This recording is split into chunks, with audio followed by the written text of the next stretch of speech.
London is Ian Chamberlain from CND, which is part of the Together Against Trump coalition, and Errol Moorcosh from Republicans Overseas. Thank you both so much for joining us this evening. To you, first of all, Errol, how's Donald Trump's visit to the UK being seen by Americans?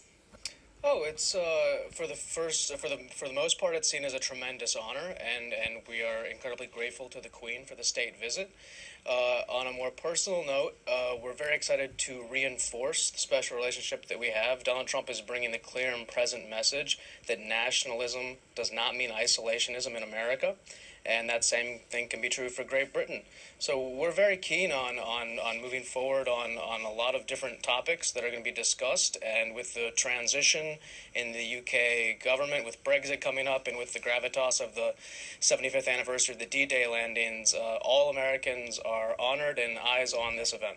Okay, Ian, you may not like Donald Trump, and I know you don't because you're going to be protesting tomorrow, but should we not be respecting the office of the President of the United States?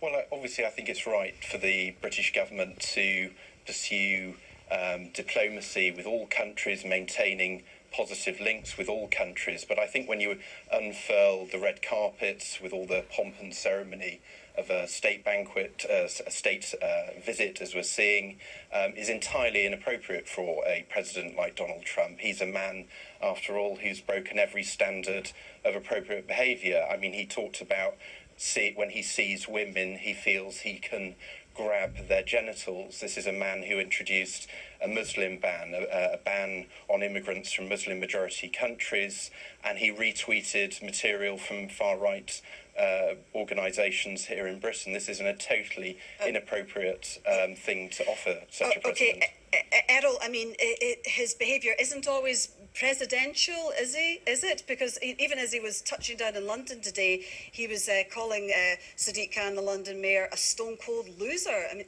is that presidential behaviour? In a more conventional time, the argument could be made that that was uncouth, but we're entering sort of a brave new world where there's a lot of transition. We have transition in Parliament, we have transition all over.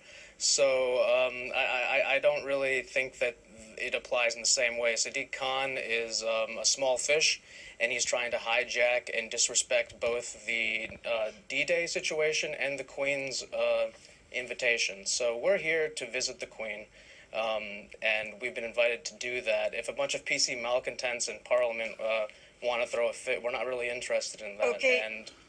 Well, Ian, PC malcontents, I mean, how many people are going to be protesting tomorrow, and what's the main message? I mean, we're expecting lots of people down tomorrow. I think people feel very angry about it, like they did last summer when hundreds of thousands of people were on the streets of London.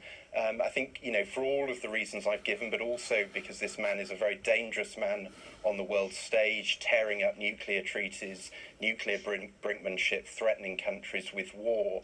I think it unites so many different people around so many different issues that, yes, we should pursue these diplomatic links, but not be celebrating this president as a state invitation seems to suggest.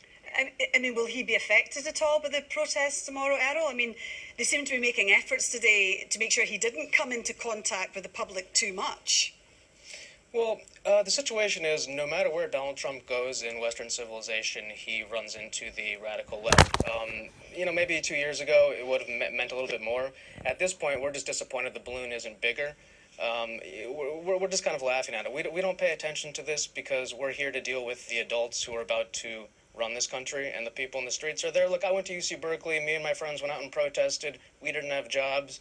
We were just trying to get our voice out there, and we're all for protesters and people making their voice heard, because that's part of the ethos that we share and the values that we, in our special relationship, have tried to put forward. So no, we don't even regard it as anything more than a sideshow. Okay, I think it's a broader church than just the radical left, Errol, to be fair. But Ian, do you think this protest will make any difference?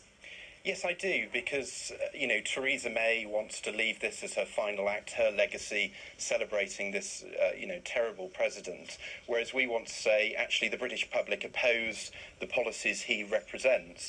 That's what will be out in our hundreds of thousands, because we don't support this. We want to celebrate those Americans who believe in peace, who are anti-war, who are campaigning for a more just and equal world, quite the opposite messages that we've seen from Donald Trump. But, you know, America is Britain's biggest ally. You know, as we possibly leave Brexit sometime in the near future, do we not need to be thinking about making trade deals with America? Is this the time to be annoying President Donald Trump?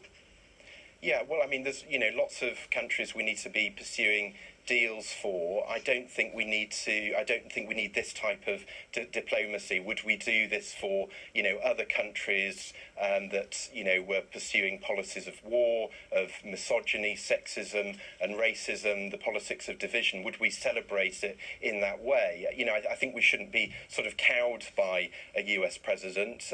We should say to the American people, we support you, you know, we support your democracy. We look forward to a time when a more positive and progressive president has been elected. All right, and we will have to leave it there, gentlemen, but thank you very much indeed for joining us this evening. Thank you. Thank you. Now, it's the reality TV